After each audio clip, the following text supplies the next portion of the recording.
Stop. Don't scroll. Don't blink.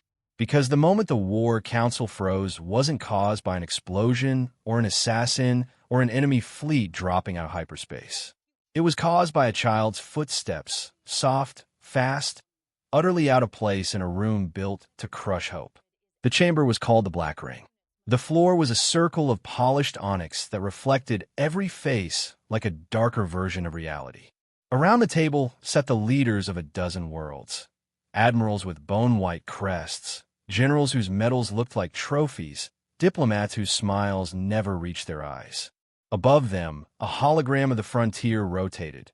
Systems marked red where the car had already burned through defenses, systems flashing amber where millions still lived, and a thin line showing the enemy's projected path toward the core. I stood at the edge of it all, a single human in a room that smelled like authority and suspicion. They hadn't invited me because they trusted me. They invited me because the war was getting worse. A translator node behind my ear fed me their words in clean, neutral tones that couldn't hide the edges underneath. Human operative, growled Admiral Vector, a hulking figure with plated shoulders and a jawline like a weapon. Your presence here remains controversial. I kept my hands visible, palms open, non-threatening. I wasn't aware war councils required popularity, I said. The High Marshal, tall and narrow with eyes like black mirrors, leaned forward. You will answer directly, the Marshal said. The car advance has accelerated. Our outer colonies will fall within 6 cycles. Yet your species continues to interfere with established protocols. What? Interfere? As if saving people was a childish habit. I looked at the hologram, at the amber systems, at the thin defensive lines, at the places the Council had already decided were expendable. Because your protocols assume loss is acceptable, I said. And humans don't do acceptable losses. The room tightened. Not temperature, intent. At the far end of the circle sat Queen Sereth of the Vayari. Her crown wasn't decoration.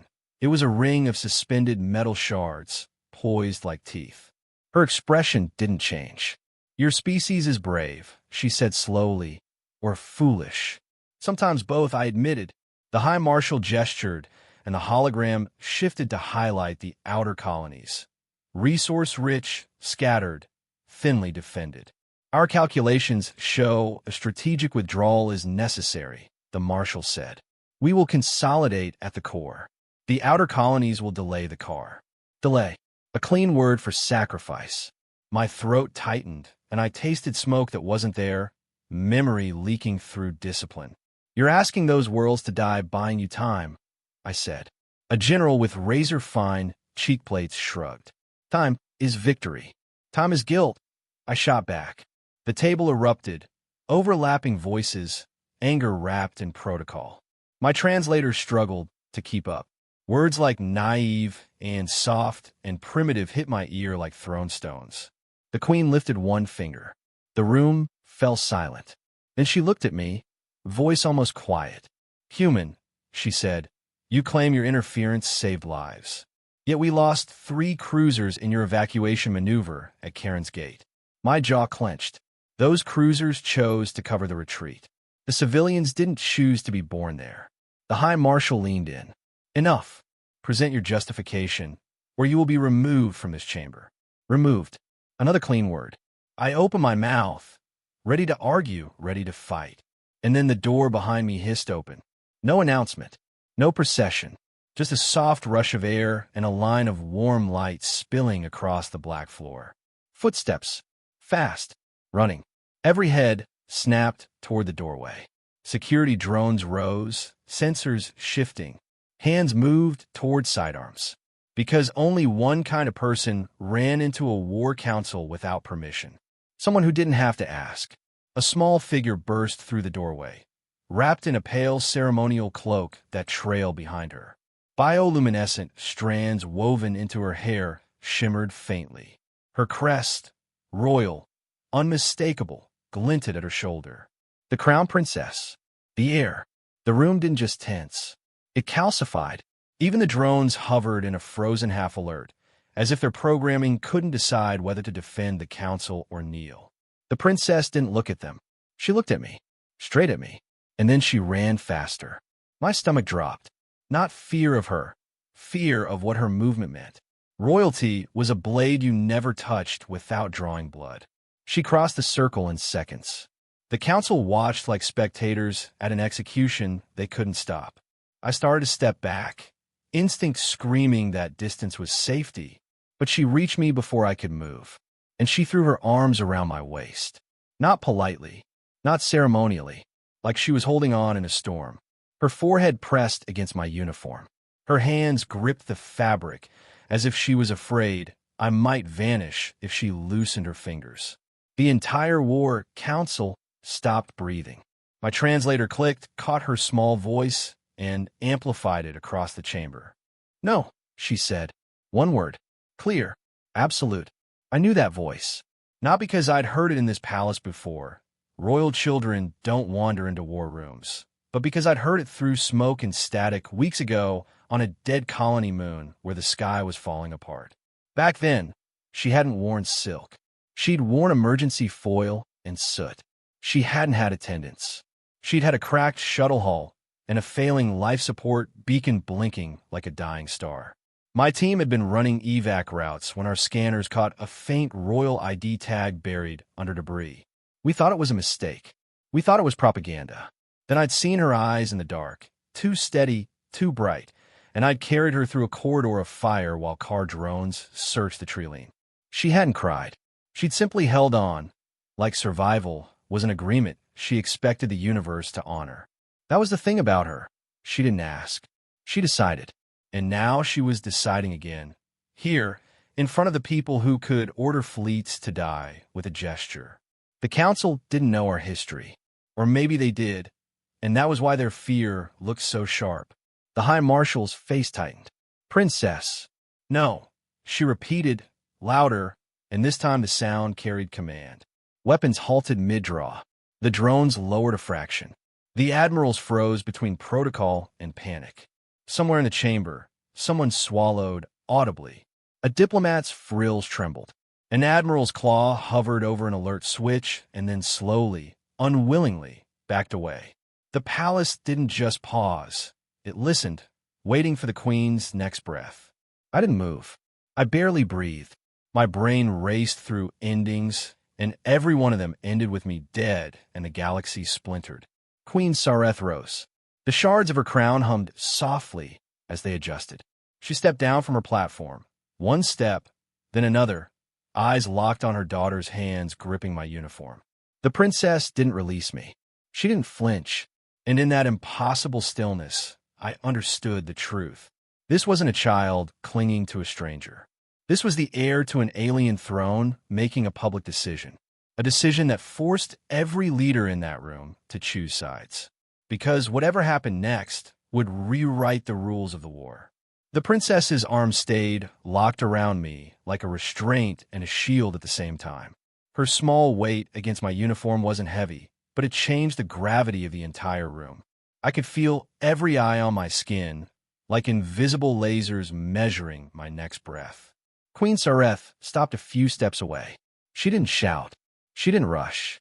Her calm was worse than anger, because it meant she was deciding something. "Daughter," she said, voice smooth as polished steel. "Explain." The crown princess didn't let go. She didn't even look back at her mother right away.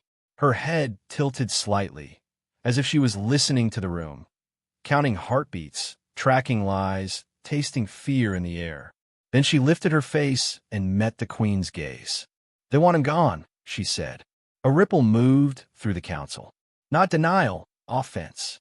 Like she'd exposed a secret they were pretending didn't exist. Admiral Vector's plated shoulders rose and fell. "Your Highness, the human's presence is destabilizing." "Destabilizing," the princess repeated, as if testing the word. "Because he speaks." The High Marshal took one careful step forward. Careful because he was approaching royalty, but also careful because his instincts told him this moment could explode. "Princess," he said, keeping his hands visible, "you must return to your chambers. This is not a place for—" "No," she cut in, and the single syllable hit like a slap. Silence returned, sharper than before. The marshal's jaw tightened. He glanced at the queen for permission to continue. Queen Sareth gave none. She simply watched.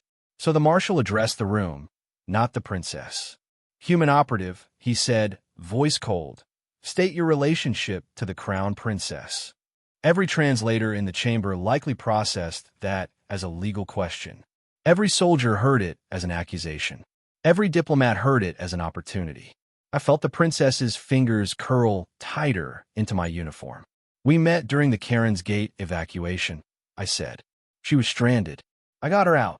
By disobeying fleet command," Admiral Vector snapped. "By saving a child," I replied. The general with razor cheek plates leaned back, arms crossing. "You imply our forces would have abandoned her." I didn't answer immediately, because I didn't need to. The silence was enough. Every person in that room knew what the numbers-based doctrine would have done if it had known the princess was there, but also knew retrieving her would risk ships. That was the problem. They didn't want a human in the council, because humans had a habit of saying the quiet part out loud. The Car War had created a new kind of leadership in the sector, one that spoke in probability and sacrifice. They called it strategy. They called it necessity. They used clean words because clean words kept their hands from shaking. But I'd seen the outer colonies. I had walked through evacuation camps where people slept in lines, clutching ration packs like they were lifeboats. I had watched mothers trade their jewelry for a spot on a shuttle that might not launch. I had heard children ask why the sky was angry. And I had watched leaders sign off on managed losses like they were balancing a budget. That was why they wanted me gone. Because the moment I entered the room, the war stopped being an abstraction and became faces. The Queen's voice drifted in, calm and cutting. "This council exists to preserve our civilization. By discarding pieces of it," I said before my caution could stop me. The marshal's eyes narrowed. "Human, you are not here to preach morality." "I'm not preaching," I said. "I'm reporting." I stepped forward half a pace, the princess still clinging to me as if she could anchor me in place. It was a strange image, one that made the council uncomfortable for reasons deeper than protocol. The air of a fear-based empire holding on to the species famous for refusing to kneel. I gestured toward the rotating frontier map. "Red systems, amber systems, lines of retreat. Your plan is to pull back to the core," I said. "You're calling it consolidation. But what it really is buying safety with other people's blood." A diplomat with shimmering throat frills clicked his tongue. Sentiment. Typical human weakness. The princess turned her head toward him slowly. "Say that again," she said. Not loud, not angry, just dangerous. The diplomat went very quiet. Queen Sareth studied her daughter a moment longer, then returned her gaze to me. "You speak boldly," she said. "Boldness can be useful, or fatal." I swallowed. "I'm aware." Admiral Vector tapped a claw on the table. "We have evidence the humans' evacuations are inspiring rebellion.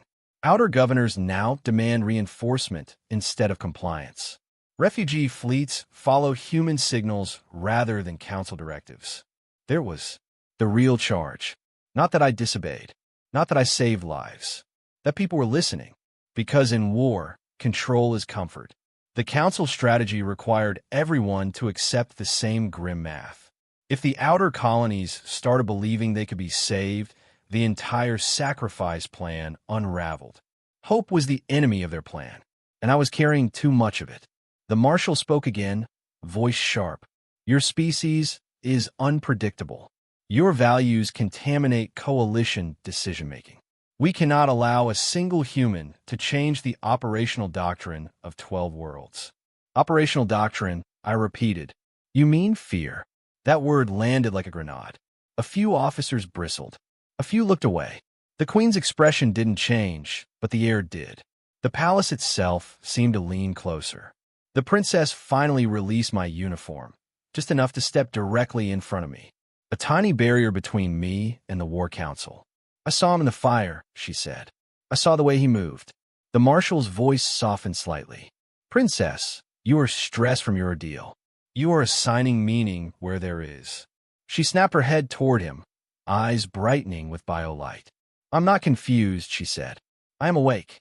Then she turned to the table, addressing them all with the cruel simplicity only a child could afford. You want him gone because he will not agree to let them die. A murmur ran through the room. Some protested. Some shifted uncomfortably. Admiral Vector stood halfway, anger lifting him. You are a child. You do not understand what must be done. The princess looked at him like he was a puzzle piece that didn't fit. I understand, she said. You are afraid. The admiral's face plates twitched. The queen's voice cut in, quiet but absolute. Enough. Instant silence. She walked back to her seat, each step measured. When she sat, she didn't look like a ruler choosing a side. She looked like a predator deciding whether a new creature was threat or weapon. And she spoke a single sentence that made every spine stiffen. Human, Queen Sareth said, if you remain, you will be judged not by your intentions, but by your results. I nodded slowly. That's fair. The princess stepped back to my side and reached for my hand, smaller fingers wrapping around mine with frightening certainty. Her whisper didn't go through the translators. It was just for me. They will try again, she murmured, to take you away.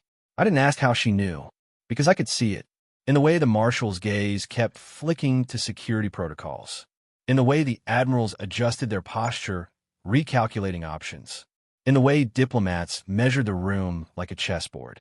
They couldn't punish the princess for choosing me, so they would punish me for being chosen. And that meant the War Council's freeze was only the beginning. The real battle, political, personal, and deadly, was about to start. It didn't start in a palace. It started in smoke. Weeks earlier, Karen's Gate had been a working colony moon. Mines, refineries, a thin atmosphere held together by stubborn engineering and optimism. When the car came, they didn't just bombard. They hunted. Their ships spread a web of drone swarms that severed comms, jammed navigation, and forced evacuation fleets into panic-driven collisions. The sky turned the color of bruised metal. The horizon burned in slow, steady sheets. My unit was there because humans had become the coalition's emergency lever. When a situation hit impossible, someone called the humans, the way you call a firefighter when the building is already falling. The mission parameters were simple and brutal. Extract civilians from sectors A through D before the car sealed the orbit. We had a narrow window, minutes, not hours. The coalition fleet wanted a clean withdrawal, a neat line of ships sliding away from disaster. But the ground didn't care about neatness. Down there were families, workers, kids, elderly, people who didn't have starships, only the hope that someone upstairs still remembered they existed.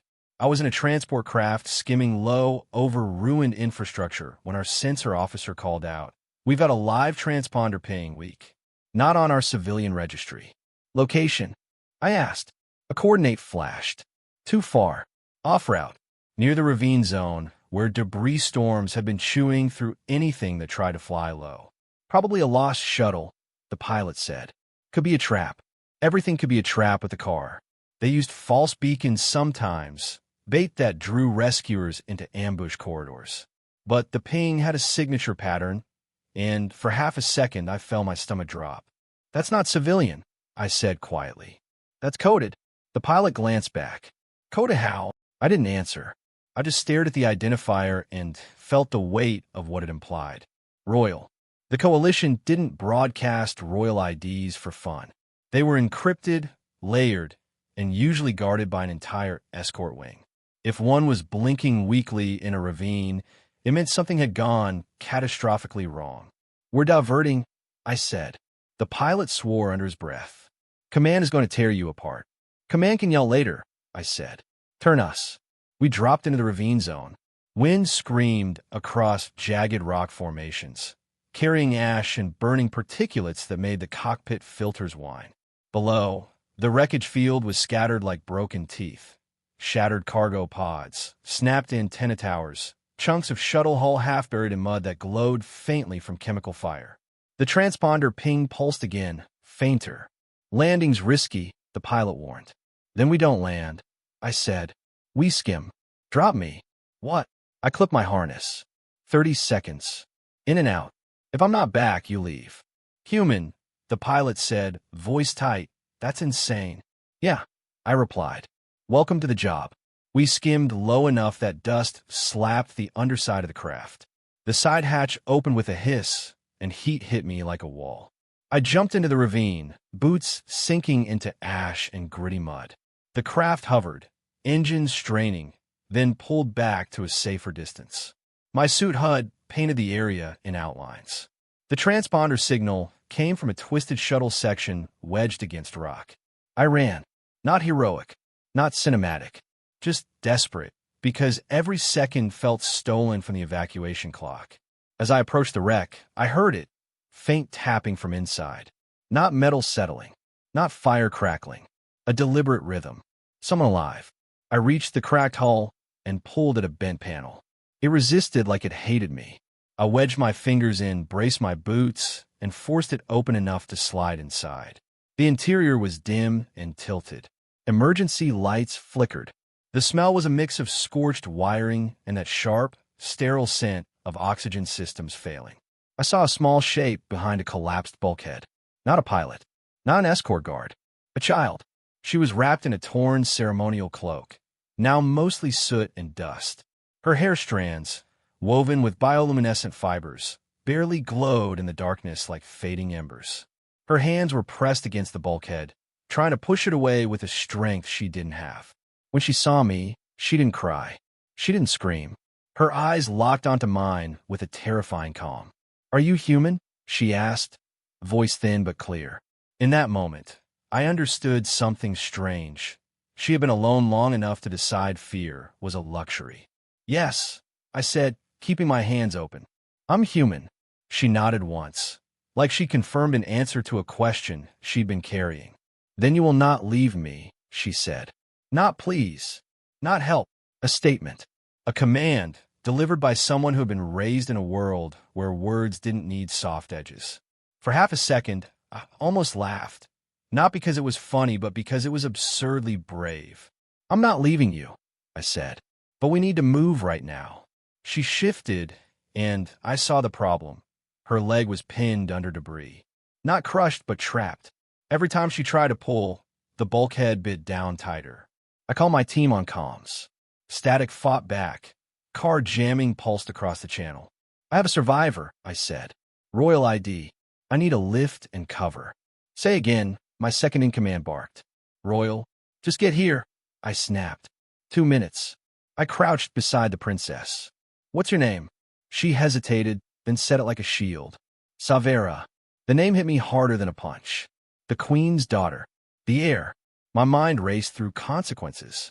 If the council knew she'd been down here, alone, during an evacuation they were willing to abandon, the political fallout would fracture the coalition.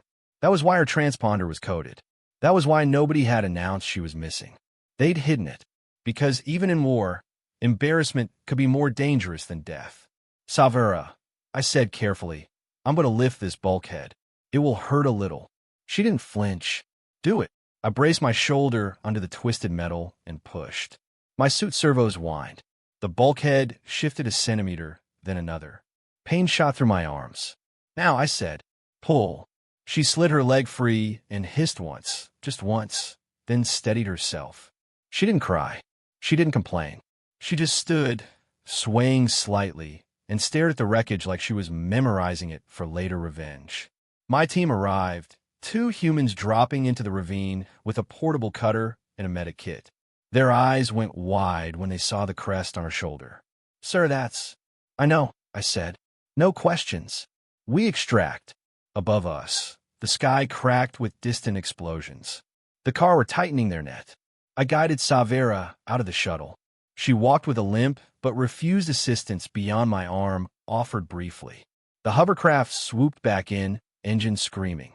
"Command is ordering immediate retreat," the pilot shouted over comms. "We're out of time." Then car drones appeared over the ridge, dark, angular shapes that moved like insects with intelligence.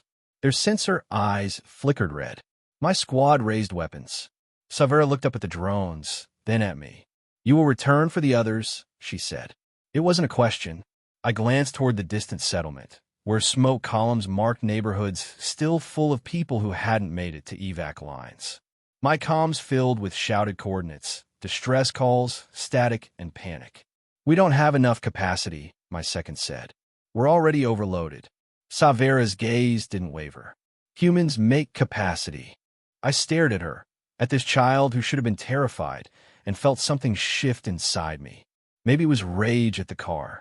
Maybe it was disgust at the council's cold math.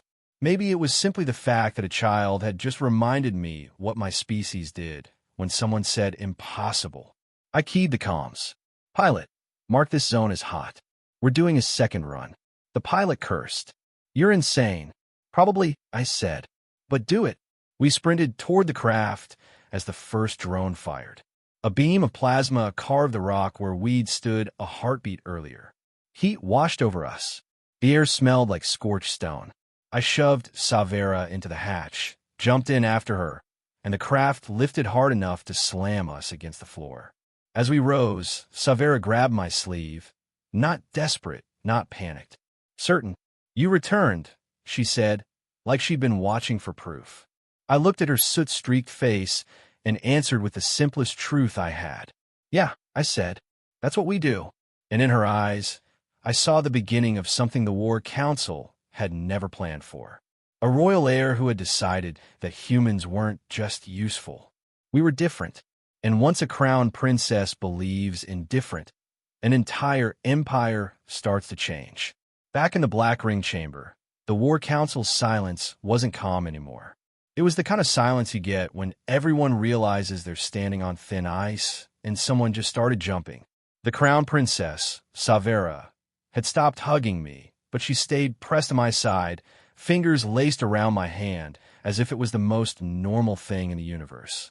Her bioluminescent hair strands glowed a little brighter now, reacting to adrenaline or emotion, or maybe something deeper, some Vayari instinct for dominance that even a child couldn't fully turn off. It looked beautiful. It also looked like a declaration. The High Marshal attempted one more step forward, voice tight. "Princess, you must understand the optics of..." Savera turned her head slowly. "Do not speak to me as if I am not here." The Marshal froze mid-sentence. Not because he was afraid of the child, but because he was afraid of what it meant for the heir to speak like a queen in front of the council.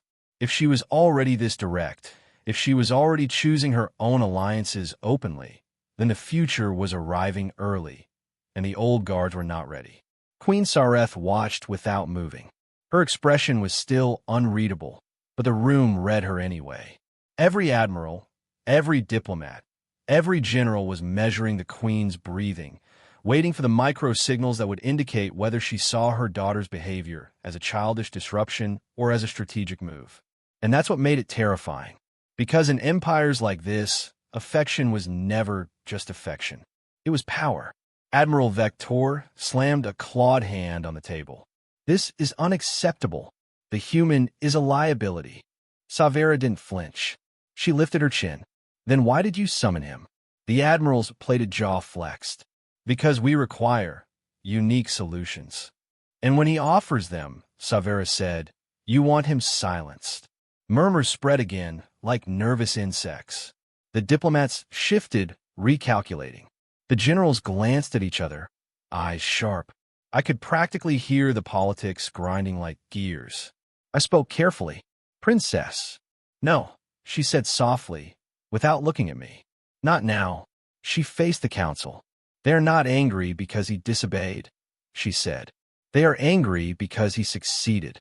That sentence hit harder than any accusation I could have thrown. It exposed the rot beneath the doctrine. Because success creates expectation, and expectation destroys comfort. The Marshal tried to regain control. "Your Highness, with respect, you are traumatized. You are interpreting events emotionally. This council must operate on reason." Savera's eyes brightened, the bio-light in her strands rising like sunrise. "Reason," she echoed. "You call fear reason because it makes your choices easier." The general with razor cheek plates lifted a brow ridge. Bold words from a child. Savera stared at him. I watched adults abandon entire districts because they could not calculate the cost of courage. The room hardened. My stomach tightened. She was saying things royal heirs were never supposed to say in public. And the dangerous part was, she was right. Queen Sareth finally spoke again. Savera. Just her name. A warning and a question at once. Savera turned to her mother, voice steady. They are preparing to retreat. They will call it strategy. They will call it survival. But it will be surrender wearing a uniform. The queen's eyes narrowed slightly. And you claim the human prevents surrender? Savera didn't hesitate. He does not allow it to be easy. That was the moment the council truly froze. Not because the princess had hugged a human, but because she had defined him as something more than a soldier. A moral obstacle. A standard. The High Marshal stepped in again, choosing a different angle. Your Majesty, the human's methods are reckless. He endangered coalition ships during the evacuation. His ideology spreads dissent among outer governors. If we allow this influence to continue. Savera's hand tightened around mine. I felt it like a signal. She knew what they were doing. They weren't attacking me because of tactics. They were building a case to remove me without offending her. Queen Sareth looked at the map above the table. The car advance line blinked closer to the core. Then she looked back at her daughter. Explain to me, the queen said, why you refuse to leave his side. For a split second, Savera's composure cracked. Not into weakness, into something honest. She looked down, then up again, choosing words with care. Because when I was trapped, she said, everyone spoke of probability. Everyone spoke of what could be spared. A hush fell across the chamber. Savera's voice dropped, softer but clearer, and that softness made it worse. He did not speak of sparing, she continued. He spoke of returning. The room felt colder. I remembered Karen's gate vividly. The evac line screaming, the sky burning, my pilot shouting we were out of time, the council ships already pulling away, following doctrine. And I remembered Savera's small voice in the craft, telling me there were still people inside. Humans make time. That phrase had been a spark in a place full of ash. Savera raised her chin higher. If he had obeyed your doctrine, I would be dead. And so would thousands more. I am alive because a human refused to accept the easy answer. Admiral Vector looked like he'd swallowed something sharp. That is emotional blackmail. Savera's gaze snapped to him. No, it is consequence. Then she did something the entire room did not expect. She stepped away from me. For one heartbeat, my chest tightened. But she didn't retreat. She moved forward, toward the table, toward the council, toward the center of the black ring. She stood where only leaders stood, as she placed both hands on the edge of the onyx table. A child's hands on a war council table. The symbolism was a weapon. My mother's empire, she said, was built on fear.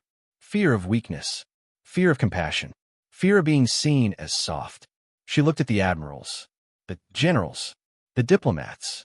And now we fear a human, she said. Not because he is strong, but because he reminds us we could be better. Nobody spoke. Because what you say to that? You can argue tactics. You can argue casualties. You can argue politics. But you cannot argue with a mirror. Queen Sareth rose slowly. Every official stood with her. Reflex. Tradition. Survival. The queen walked down again, her crown shards humming faintly. She stopped behind Savera and rested a hand lightly on her daughter's shoulder. The touch was brief, but it carried weight. It told the room, she is mine, and she is not wrong. Then Queen Sareth looked across the War Council and delivered the sentence that shifted the galaxy's balance.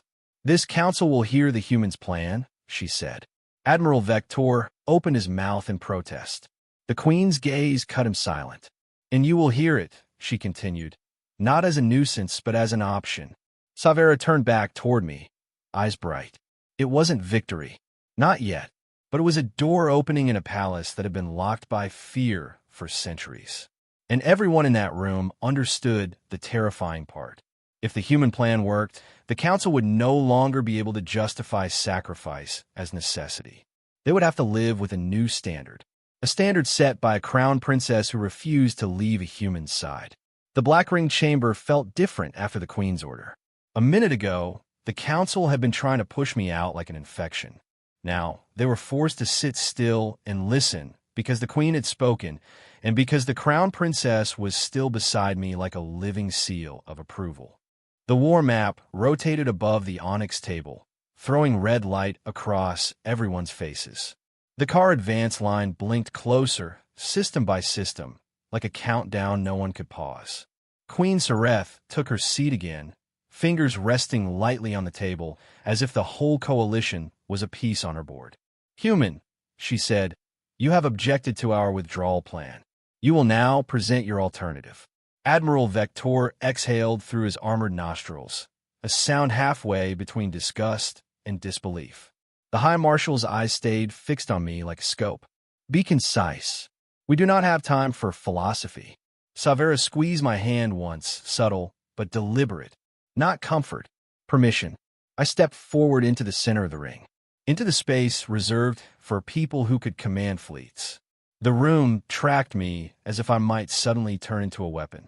In a way, I already had. I didn't start with numbers. I started with a truth they didn't want to name. "The car don't just attack planets," I said. "They attack choices." A few heads tilted. A diplomat frowned, like he disliked the shape of the sentence. I pointed up at the glowing systems. "They hit comm relays, disrupt navigation, force evacuations into chaos, and then they watch you do the rest." You start calculating. You start simplifying. You start calling entire colonies delays. Vector's claw tapped the table. "And what would you call them?" "I call them people," I said. That sparked a few low murmurs, but the Queen didn't stop me. Her silence was a blade held above the room. "Continue." I turned to the projection again. "Your doctrine assumes we must choose where we lose. That assumption is your weakness. The car have studied it. They know you'll retreat to the core, because you think you can't move faster than they advance." The Marshal leaned back slightly. "We cannot. Not with the infrastructure involved." I nodded once. "That's what you believe. And belief is something an enemy can exploit." Savera's bioluminescent strands flickered brighter. I could feel how badly the Council hated the fact that a child was watching them. Leaders could pretend they were cold for the greater good, until a child's eyes forced them to see what they were. I took a breath, then said the line that always broke rooms like this. "We stop defending places," I said. "We start moving futures." Silence. Not even murmurs this time. Just the kind of stillness you get when someone suggests a new law of physics. Admiral Vector's plated shoulders rose.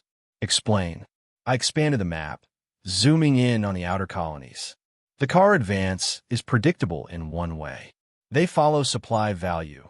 Fuel depots, shipyards, data hubs, medical stockpiles, food production. They don't want rubble. They want a crippled sector they can harvest. The general with razor cheek plates narrowed his eyes. "And you propose denying them?" "Yes," I said, "but not the way you think." I highlighted 3 clusters of colonies, each a chain of moons and stations linked by trade lanes. "We evacuate in waves," I said. "Not a single panic flood. Organized lifts. Priority 1, civilians. Priority 2, critical industry modules, seed banks, med facilities, server cores, ship repair rigs. Priority 3, anything you can't afford to let the car reuse." A diplomat lifted a hand, voice silky. "Evacuations of that scale take time we do not possess." I nodded. "They take time if you do them the way you've always done them." I looked around the room. Humans don't evacuate like you. You wait until the enemy arrives, then you run. We don't wait. The Marshal's gaze sharpened. "We are already evacuating." "No," I said. "You're withdrawing. There's a difference. Withdrawal is for fleets. Evacuation is for civilizations." That hit harder than I expected because I saw a few eyes flicker like something inside them knew the words were true. I continued before they could recover. "We preposition jump ferries. Fast, ugly ships built to carry bodies, not pride. We use civilian freighters. We use mining tugs. We use anything with a drive that can still burn. We establish safe lanes protected by rotating escort groups. Not one giant convoy that becomes a target. Many small ones that become a system." Vector scoffed. "And you think the car will allow this?" "They don't have to allow it," I said. "They just have to fail at stopping it." I zoomed the map out again, tracing a line with my hand through space. "Once you strip the outer colonies of what matters, you don't defend them like sacred ground anymore," I said. "You turn them into bait." The word bait made the generals lean forward. Strategy language. Familiar. Comfortable. Empty stations, I continued. Hollowed refineries. False heat signatures. Decoy fleets. We make them think they're taking prize after prize while they're actually stepping into prepared traps. The High Marshal's voice hardened. Traps require time and materials. Correct, I said, which is why we don't build them everywhere. We build them where the car can't resist going. I marked narrow corridors between systems, trade choke points, gravity wells, jump gates that constrain movement. Here, I said, and here, and here. You already know these lanes. Your own trade depends on them. The car will want them because control of lanes means control of supply. The Queen's eyes narrowed slightly at the projection. Continue.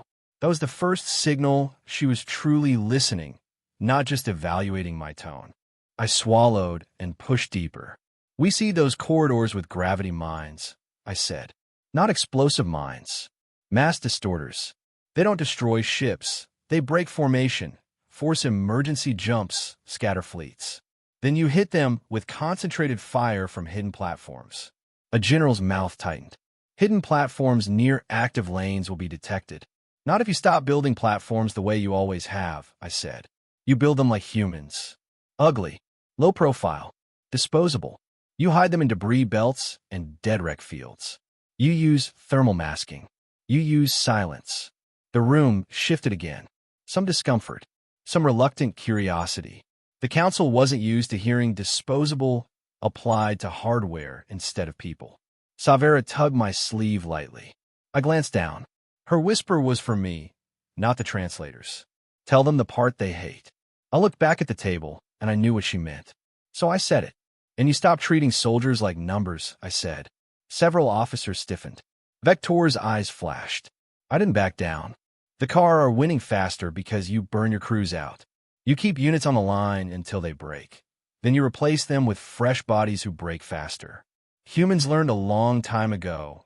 Exhaustion kills armies before the enemy does. The marshal's voice was sharp. We are not discussing troop morale. You should be, I said, because your troops know you already chose which worlds to abandon. And when soldiers believe their leaders will abandon civilians, they start believing they're next. That landed like a crack in glass. For the first time, I saw a few faces hard, alien faces, show something close to doubt.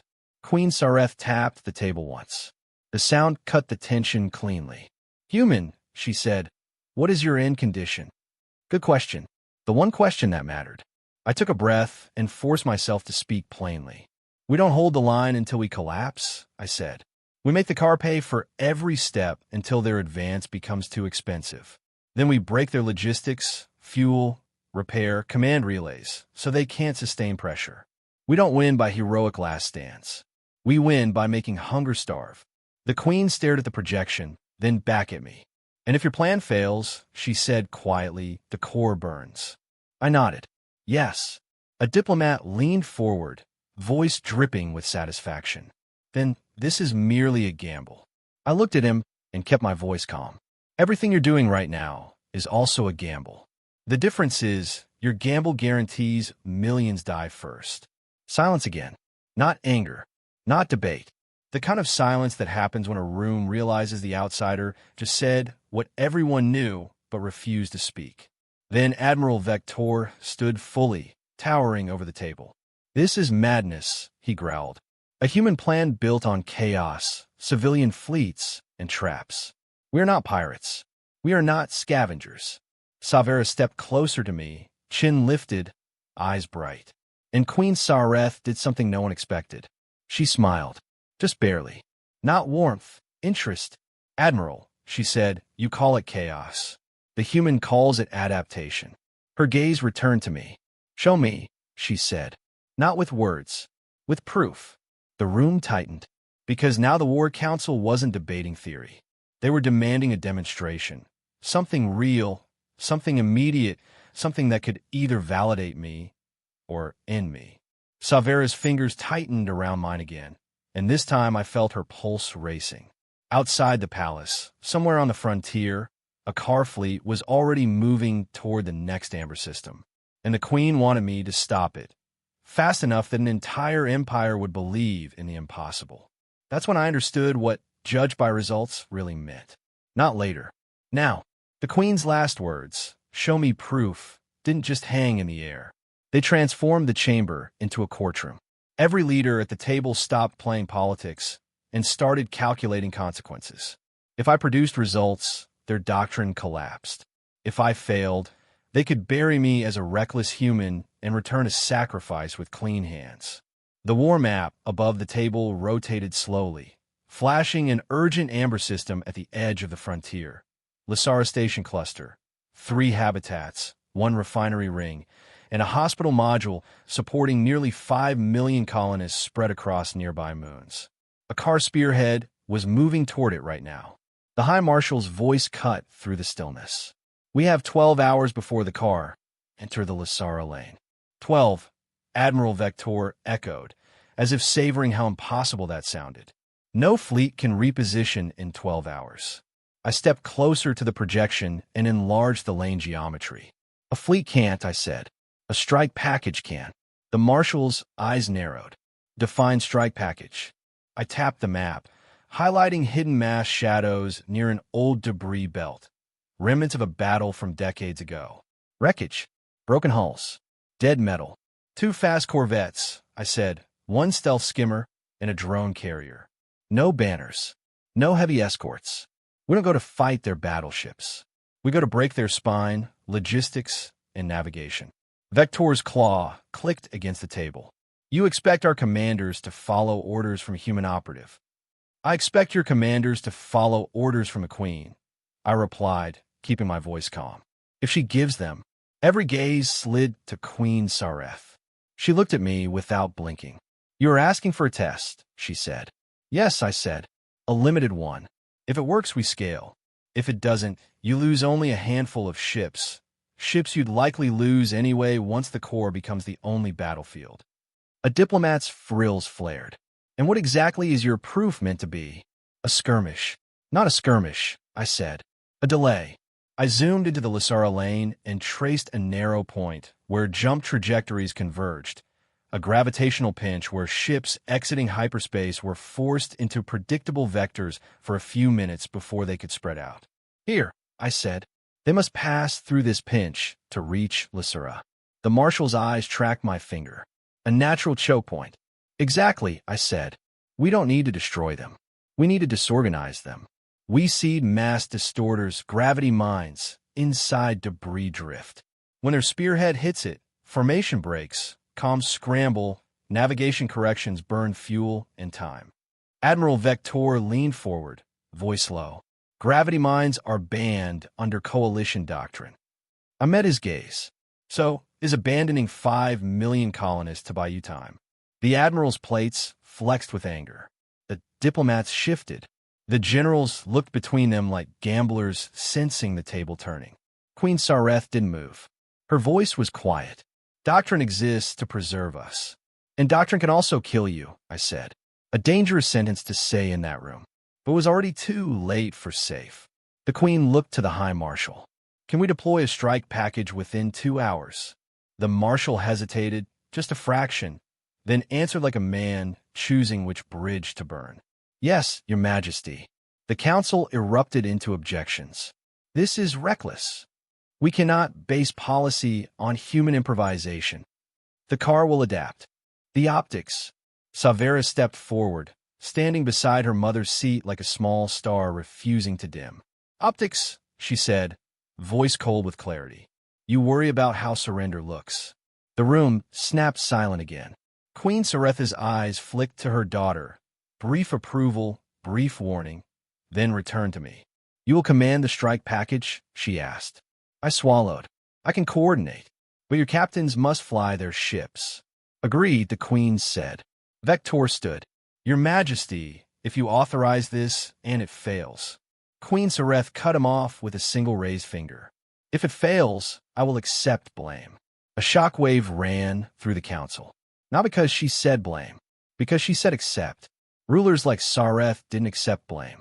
They distributed it. I felt the weight of what she'd done. She'd tied her authority to my outcome. And that meant if I failed, it wasn't just my life on the line. It was her legitimacy. The Marshal leaned forward, voice sharp. What is your immediate objective? I pointed to a smaller icon trailing behind the car's spearhead, an auxiliary convoy cluster, fuel tenders and repair pods running silent. We hit that, I said. Not the spear tip, the stomach. The general with razor cheek plates finally spoke in a voice that sounded almost impressed. Starve them. Exactly, I said. Make the spearhead choose. Continue forward hungry and broken, or slow down to protect what keeps them alive. The Queen's gaze narrowed. And Lysara? We start evacuation wave 1 immediately, I said. Not when the car arrive. Now, use every civilian hull with a functional drive. Use mines and tugs if you have to. Get the hospital module out first. Children, injured, critical staff. Don't argue about order. Start moving bodies. The marshal inhaled sharply. That will cause panic.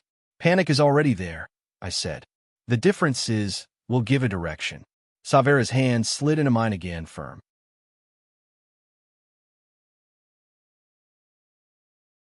I looked down at her and saw something that didn't belong in that palace.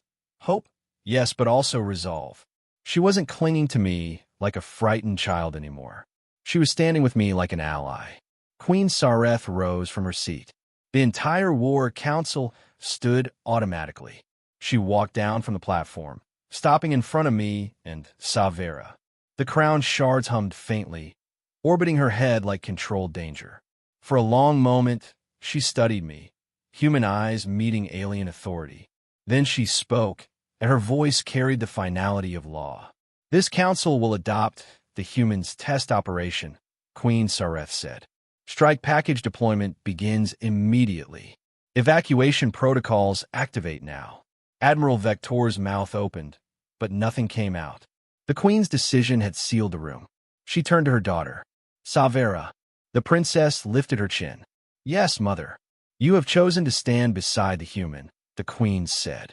Savera's answer was immediate. I have. The Queen's gaze softened. Barely, but enough to be noticed. Then understand what that choice means. Savera didn't blink. I do. The Queen looked back at me. And you, she said, will understand what it means to be chosen. I nodded once. Understand. Queen Sareth extended her hand. Not to me. To her daughter. Savera took it, but she didn't let go of my hand either. For a heartbeat, we were linked, queen, heir, human, an impossible chain across tradition and species. The council stared, horrified and fascinated, because this wasn't just strategy. It was symbolism. It told the entire palace, and eventually the entire sector, that the Veari throne had placed its future beside a human. The queen released her daughter and turned to the room. Prepare the broadcast, she ordered. All allied systems will be informed that the Veari do not abandon their frontier. A diplomat swallowed. Your Majesty, that is a declaration. Queen Saretha's eyes flashed. Yes. Then she looked at me one last time. Go, she said. Buy us time. I squeezed Savera's hand gently, then stepped away. The doors to the black ring chamber opened again, letting the corridor's light spill in. But this time, the light didn't feel like danger. It felt like a countdown, because now I had to do what humans did best, turn a room full of doubt into a galaxy full of belief.